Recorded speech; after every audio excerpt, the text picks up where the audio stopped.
Hey everyone, it's Coach Rick, and today's Q&A, Sunday Q&A, is to serve two different groups. One is the older population that's at home worried about falling.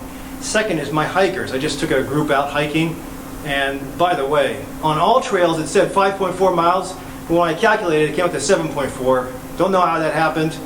Bonus, we got 2 extra miles in. So, bottom line is, that group, as far as hikers, not really in Illinois, but when you get out to Colorado or you find an area with scree is loose rock and gravel, you have a higher chance of ankle sprain.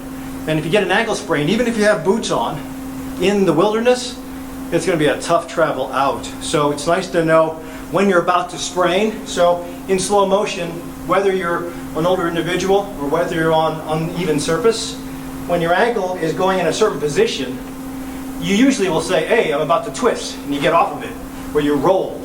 But if you're older and you don't have a good balance sense or proprioception's off, or you're dynamically moving and fatigued, sometimes you continue the roll and you'll break.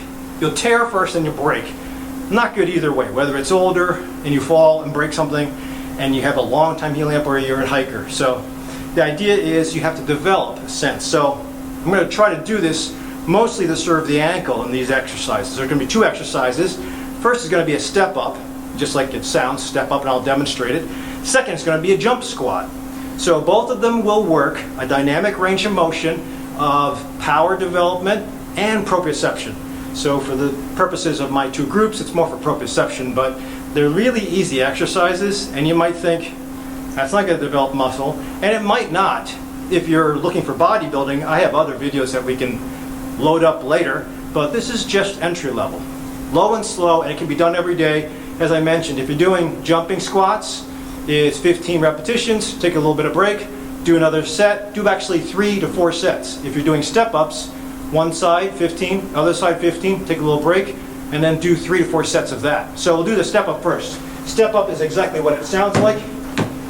I always try to keep the knee over the ankle. I try not to get it like this, because that's too much strain. Try not to make it reach too far back. So this is great. This height's easy, and you can find a step in your house, hopefully, just going to your staircase. So start with 1 foot stable, bring the other foot to the knee. And that's pretty much it. You do 15 of these on one side. And if you wanted to get arm swing in, usually opposite arm to the leg that's moving is the one you want to swing. I don't have my hiking poles or hiking sticks, but the same thing, I try to plant the stick. So you do 15 of these, and then you do the other side, plant, not too far forward, not too far back, step up.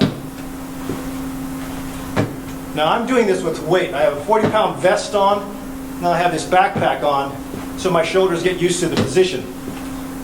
Then after you hit 15, take a break, and then get back to it. So that's step-ups. What the step-up will do is, as this ankle goes through range of motion,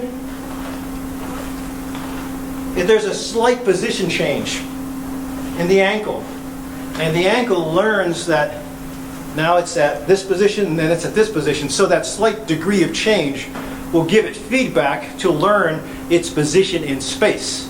So again, when your ankle's about to fall, or if you're falling, your ankle's starting to stretch, it knows, ooh, that's going to be a pull or a strain or a tear soon, get off of it.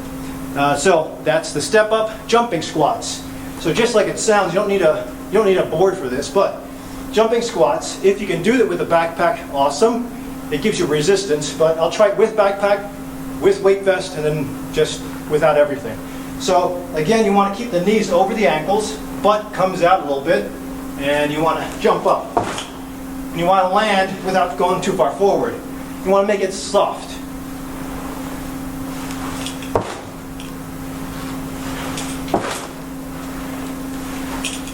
And that's pretty much it.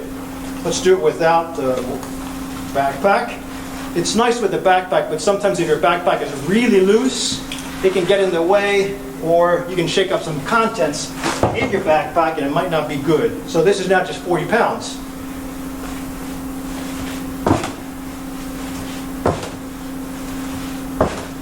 $15 of those. You want to do it with everything off. I think that's fair too. especially for my aunt, the beginners, all wake off. You always want to keep your eye on a drishti. In yoga, it's called drishti. It's a point in the distance that you focus on. The arm swing is just to coordinate. But if you do that, again, you develop explosive power. And also, the ankles go through a sense of up and then down and off the ground. If you can't launch off the ground, that's okay. It's almost like doing, at this point, a ballerina toe. So, my toes will not leave.